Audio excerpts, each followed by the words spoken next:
Hi, friends. It's Mrs. McCarver, and it's time for today's reading lesson. Today, we're going to talk a little bit more about this book that we started yesterday. Do you remember? We only got to look at the first page. So, today, we're going to read just a little bit more, and I want to start to think about the setting. Remember, we've talked about the setting, it's where and when the story takes place.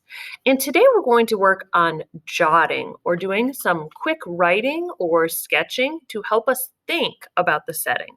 So when I show you this, I'm going to need something to write with. Maybe a sticky note, a notebook. You could even use your whiteboard and marker. So when it's your turn to do your reading, I'd love for you to have something to write on with you.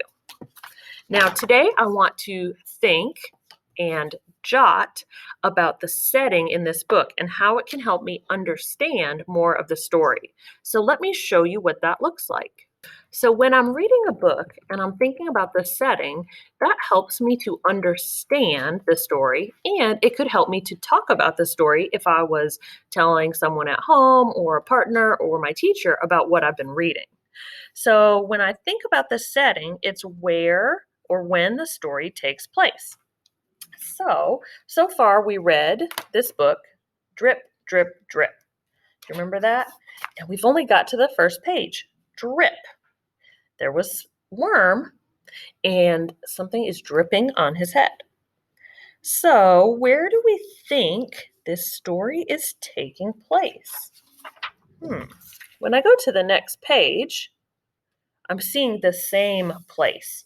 So Worm hasn't really left to go to a different place. He's still in the room where he has his chair and his table and his toy, and there's a window. Oh, but you know what? Now he has a bucket. So he must have gone somewhere he could get a bucket, maybe like his kitchen. Maybe Worm is in his living room at his house, and he went to the kitchen to get a bucket. Worm gets a bucket. Yep, that's what he did. So let me think about the setting. I know he's probably in his house because he has his chair and his table, and the window is looking out where it's raining. So Worm is in his house. So I'm going to take a sticky note and kind of jot that down. I'm going to say worm, and Worm's house. House. Okay? And maybe I want to draw a little picture. There's my worm. He's got big eyes and he's striped. Did it take me a long time to write or draw that on my sticky note? No, it didn't.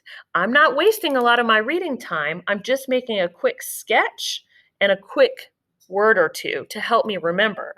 Because when I remember this and when I think about the setting, it tells me more about the story. If Worm is in his house and the water is dripping on him, what does that tell me about the story?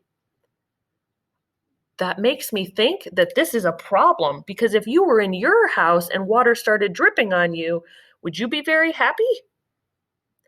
I wouldn't either. So thinking about the setting, the fact that he's in his house and water is dripping on his head tells me that Worm has a problem. Maybe he has a leak in the ceiling because it's raining, but the water is coming in. So when I thought about the setting or where this story took place, it helped me to understand that. So now it's your turn to do some reading on your own. Whether you're reading a book from your baggie or maybe you're reading a book from Maayan, it would be really good if you could have a place to jot down some notes about the setting in your book. Remember, the setting is where or when the story takes place, and when we think about it, it can help us understand or talk about the story. So I would like you to try to jot, quickly draw, or write about the setting of your story too.